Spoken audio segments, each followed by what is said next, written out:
Howdy everyone, welcome back to my channel. I wanted to discuss something for the Forrest Fenn box that I have not seen really discussed that much, if at all.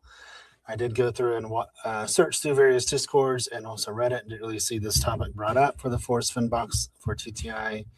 The JCB did, but I did see this the other day in one of the various Discords. Reached out to the person to see if they wanted any credit or if they minded me making a video of it. They said they don't want credit and would love for me to make a video on it. So that's what we're going to do. We're going to talk about something called the golden bending stream. I do believe that gold is thematic, and not only there's the book, There's Treasure Inside by John Collins Black, but also specifically in the Forrest Fenn chapter. And I know that folks will say, well, all you need is a poem, as JCB said. He said, Fenn said that, he says that, that's what you need. I get it, I do. But I also think that there's just a ton of stuff, gold in the Forrest Fenn chapter. There's 2 mentions of Olympic gold medals. There's also gold necklaces and a golden nugget in the Forrest Fenn chapter, in addition to the Forrest Fenn poem. So it's difficult for me to rule all that out. I know obviously some of those clues could be for the lion's share box potentially, but for the sake of this video, we're going to talk specifically about the Forrest Fenn box, the gold theme, and the golden bending stream.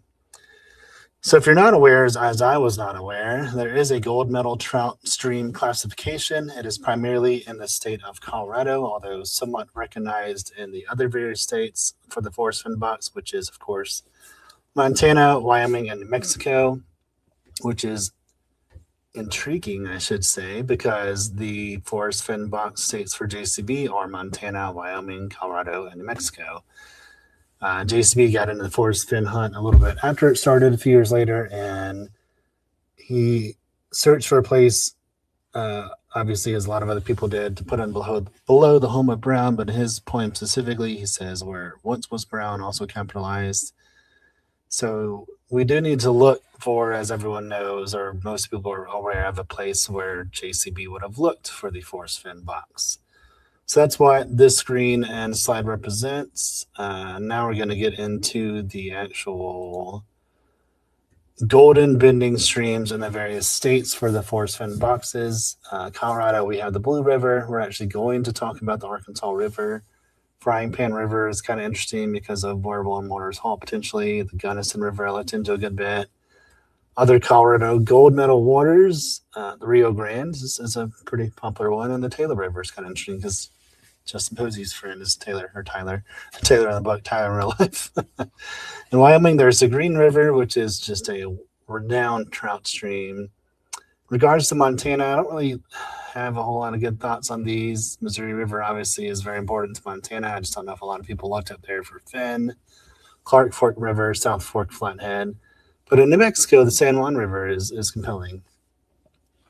But as I mentioned, before we talk about the Arkansas River, I'm going to take a step back, a slide back, if you will, and just kind of review what we know we should be looking for in regards to the Forrest Fenn box from JCB. I'm going to grab the book. 1 second.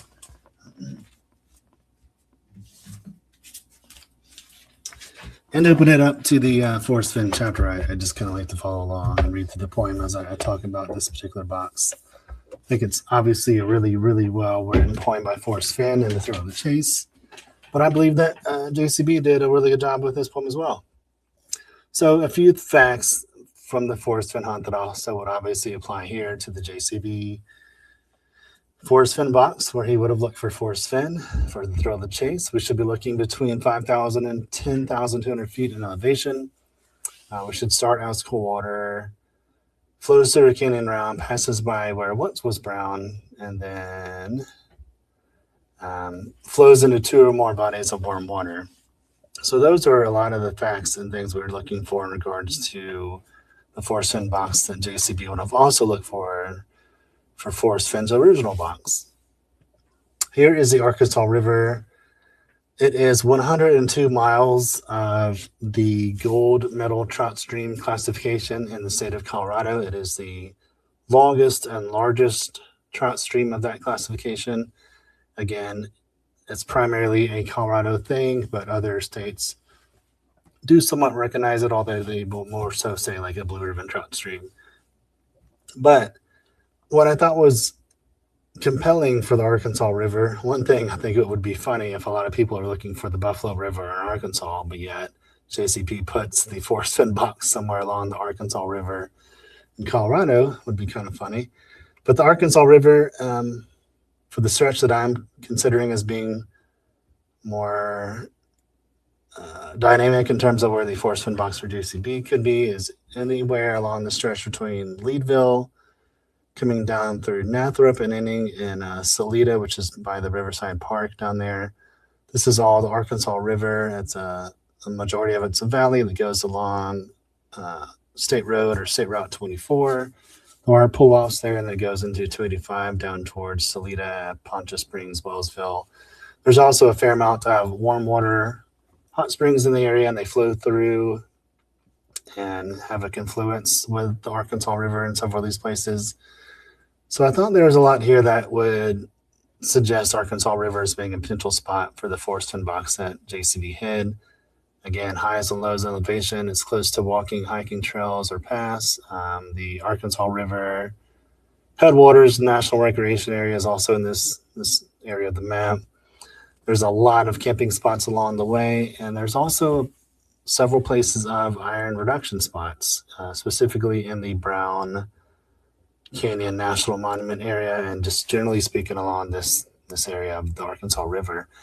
If you're not aware of what iron reduction spots are, I did talk about it in my last video for Forrest Fenn. It's titled New Insights, the Forrest Fenn box, and it has the words round 2 on the thumbnail. You can go check that out. I'll also link it in the video here for you to go check that out when you would like to do so.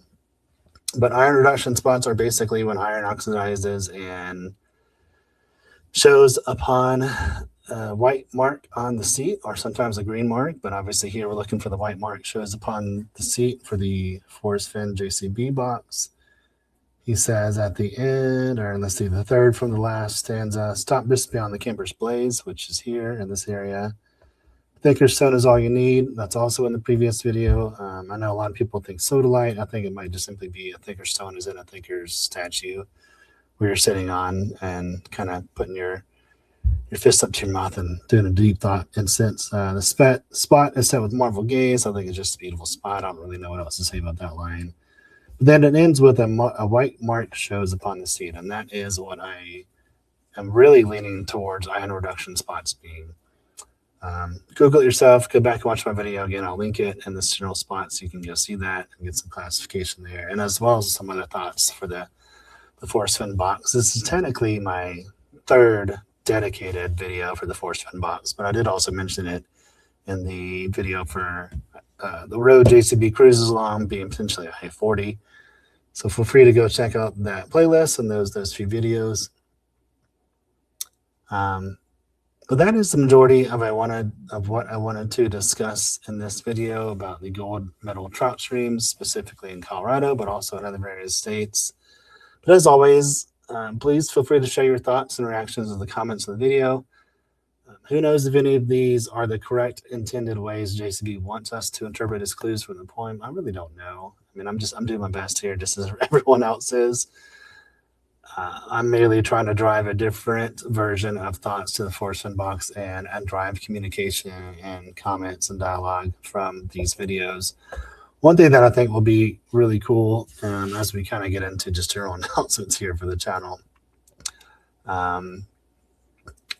The Interwoven Adventures Searchers interview series was really well received and really well done.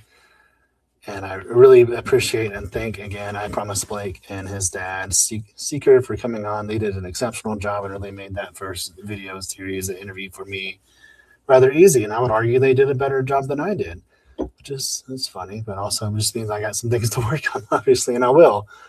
The next interview that everyone's asking about and talking about and wants to know as much information as possible about is the interview that I will be doing with Justin Posey. As of right now, the video is going to happen.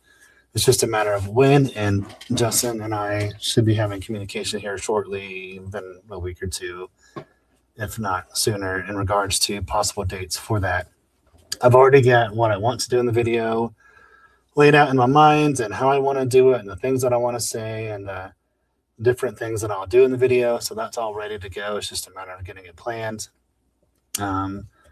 I believe, let's say that I record the video, Justin, on, say, a Tuesday. I will take my time to edit it, obviously. But then I'll also do like a live premiere so we can all watch the video and the interview together on my channel. So let's say I do the recording on a Tuesday night. I'll probably take my time on Wednesday if I can, editing and getting it all set up, and then schedule it for like Thursday evening, let's say 8 o'clock Eastern time, and also do a live premiere on my channels for that so we can all watch it together and interact. If you want to do so, it'd be kind of cool. Who knows? Maybe Justin Posey will pop in. But another thing that I'm really interested in doing, going kind of back to the Interwoven Adventures series, I think this is a really good chance to get opinions and thoughts from a lot of various people who were in the Forrest Fenn treasure hunt, such as Cynthia. Justin Posey would be great. I don't know if he'd come on a second time to discuss that, but who knows. Calazars, K-Pro, really anyone who was involved in the Forrest Fenn treasure hunt for a decade and now is working on their treasure side and is interested in this Forrest Fenn box from JCB. I would love to get people's opinions on that. So I think I'll be reaching out to a few people. I actually reached out to one person already just a little bit ago to see if they're interested in doing so and talking about the Forrest Fenn box and how JCB's poem relates to, if all, if any, in their opinion, the Forrest Fenn box. Forrest Fenn, there's treasure, the Thrill of the Chase box. Sorry, goodness, chest. Anyway, so that's one thing I'll be looking to do. The last time I checked, the channel is at 295 subscribers. I'd love to see that hit 300 subscribers by this weekend. Speaking of this weekend, I will be going boots on the ground for a TTI box. Not going to say which one or where. But if the weather allows me to do so, I will be recording a good bit of video from my chest mount this time, so you won't be nauseous and possibly throwing up, as you did from my last boots on the ground type video, where I was just simply holding it in my phone in my hand, the phone in my hand. So, but again, it is supposed to rain on Saturday, so we'll just have to kind of see how that goes, and maybe I can just wear an umbrella or have an umbrella and wear them out. But anyway, I'll do my best to get some good video for it, and we'll see if I find the box. That'd be amazing, right? We'll have to do a really cool something special on the stream for that. Speaking of streams, as always, on Sunday evenings, as long as we're able to do them, we have the live stream series with One Clue Short and Lawrence, titled Not Another Live Stream. That's Sunday evenings at 9 p.m. So feel free to set a reminder for that and tune in. I think I'm also going to start like dual streaming it on my channel as well. For the most part, if not all, of the people who are following my channel or subscribing are probably also doing the same for One Clue Short. But I kind of want to put on my channel too, so I'll probably be doing that as well. And I believe that is about it that I have for updates. I have, as I've said a few times, reached out to John Collins Black and his team to, if anything, start the dialogue with them and communication with them. But hopefully one day be considered to do an interview with John Collins Black. It's been a while since he's done really anything, as with the exception of obviously the TreasureCon Q&A. That was really great, but I don't believe he's done anything since. I could be wrong, but I don't believe he has. So it'd be really cool to get him lined up for potential interview going forward. I've also got a few other people that I've reached out to for potential interviews and kind of waiting to hear back. I'm just being patient and encourage you to do the same. Once that interview with Justin Posey gets scheduled and gets committed to, I'll obviously let people know, and I assume Justin will let people know as well. So again, thank you as always for watching. Thank you for the support and the dedication to my channel. I'm really looking forward to continuing this channel. I think it's in a pretty good spot where I can see it kind of growing up and expanding here pretty soon. Like I say, I would love to surpass 300 subscribers while I'm gone this weekend looking for a treasure box or chest. So maybe that'll happen. But regardless, I hope you guys have a great day and an even better weekend, and we will chat some other time. Thank you.